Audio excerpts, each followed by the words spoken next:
Who? Who can kick a football from here out to Afghanistan? I can.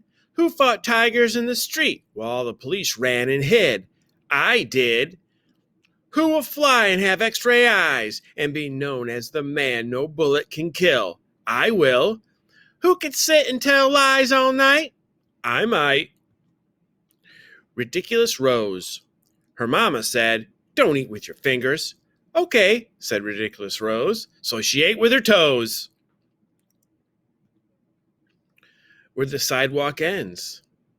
There is a place where the sidewalk ends, and before the street begins, and there the grass grows soft and white, and there the sun burns crimson bright, and there the moonbird rests from his flight to cool in the peppermint wind. Let us leave this place where the smoke blows black, and the dark street wind winds and bends, past the pits where the asphalt flowers grow.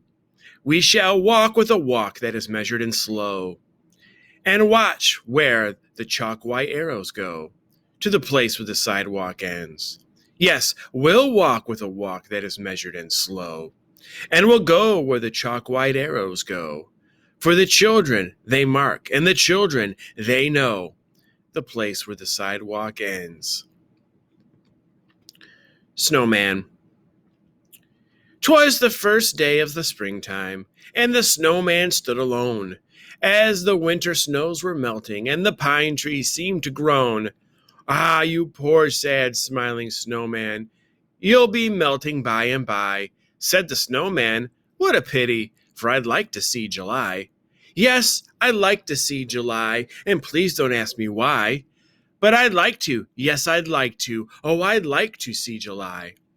Chirped a robin just arriving. Seasons come and seasons go, and the greatest ice must crumble when it's flowers' time to grow. And as one thing is beginning, so another thing must die. And there's never been a snowman who has ever seen July. No, they never see July, no matter how they try. No, they never ever, never see July. But the snowman sniffed his carrot nose and said, "At least I'll try." And he bravely smiled his frosty smile and blinked his coal-black eye. And there he stood and faced the sun, a-blazing from the sky. And I really cannot tell you if he ever saw July. Did he ever see July? You can guess as well as I if he ever saw July. The crocodile's toothache. The crocodile went to the dentist and sat down in the chair. And the dentist said, "Now tell me, sir, why does it hurt and where?" And the crocodile said, "I'll tell you the truth. I have a terrible ache in my tooth." And he opened his jaws so wide, and the dentist, he climbed right inside. And the dentist laughed, "Oh, isn't this fun?" as he pulled the teeth out one by one. And the crocodile cried, "You're hurting me so. Please put down your pliers and let me go." But the dentist just laughed with a ho, ho, ho. And he said, "I still have 12 to go. Oops, that's the wrong one, I confess. But what's one crocodile tooth more or less?" Then suddenly the jaws went snap, and the dentist was gone right off the map.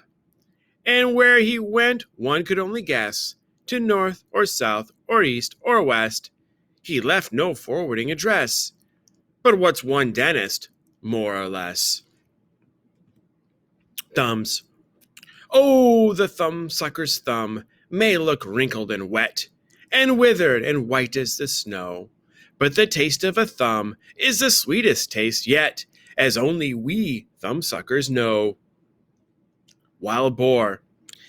If you tell me the wild boar has 20 teeth, I'll say, "Why, sure."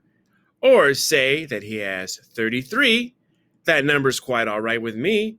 Or scream that he has 99, I'll never say that you are lying. For the number of teeth in a wild boar's mouth is a subject I'm glad I know nothing about. Lester. Lester was given a magic wish by the goblin who lives in the banyan tree. And with his wish, he wished for 2 more wishes. So now instead of 1 wish, he cleverly had 3. And with each one of these, he simply wished for 3 more wishes, which gave him 3 old wishes plus 9 new.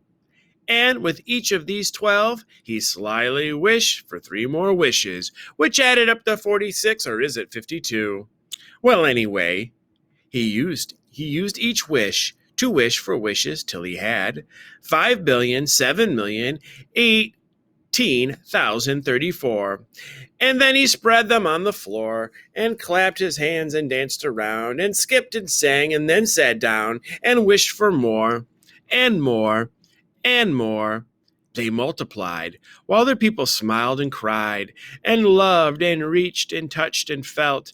Lester sat amidst his wealth, stacked mountain high like stacks of gold, sat and counted and grew old. And then one Thursday night they found him dead, with his wishes piled around him. And they counted the lot and found that not a single one was missing.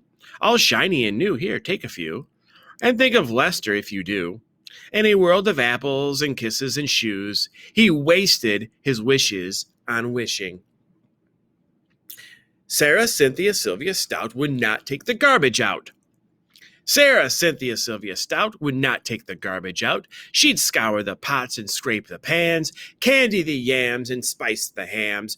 And though her daddy would scream and shout, she simply would not take the garbage out. So it piled up to the ceilings, coffee grounds, potato peelings, brown bananas, rotten peas, chunks of sour cottage cheese. It filled the can, it covered the floor. It cracked the window and blocked the door with bacon rinds and chicken bones, drippy ends of ice cream cones, prune pits, peach pits, orange peel, glumpy glops of cold oatmeal, pizza crusts and withered greens, soggy beans and tangerines, crusts of black burnt buttered toast, grisly bits of beefy roasts. The garbage rolled on down the hall. It raised the roof. It broke the wall. Greasy napkins, cookie crumbs, globs of gooey bubble gum, cellophane from green bologna, rubbery, blubbery macaroni, peanut butter caked and dry, curdled milk and crusts of pie, moldy melons, dried up mustard, eggshells mixed with lemon custard, cold French fries and rancid meat, yellow lumps of cream of wheat. At last the garbage reached so high that finally it touched the sky, and all the neighbors moved away, and none of her friends would come to play. And finally Sarah Cynthia Stout said, "Okay, I'll take the garbage out." But then, of course, it was too late. The garbage reached across the state, from New York to the Golden Gate. And there in the garbage she did hate. Poor Sarah met an awful fate that I cannot right now relate, because the hour is much too late. But children, remember Sarah Stout, and always take the garbage out. Drats. Can anyone lend me 2 80-pound rats? I want to rid my house of cats. My rules. If you want to marry me, here's what you'll have to do. You must learn how to make a perfect chicken dumpling stew. And you must sew my holy socks, and soothe my troubled mind, and develop the knack for scratching my back, and keep my shoes spotlessly shined. And while I rest, you must rake up the leaves, and when it is hailing and snowing, you must shovel the walk, and still be able when I talk. And hey, where are you going? Oh, have you heard? Oh, have you heard it's time for vaccinations? I think someone put salt into your tea. They're giving us 11-month vacations, and Florida has sunk into the sea.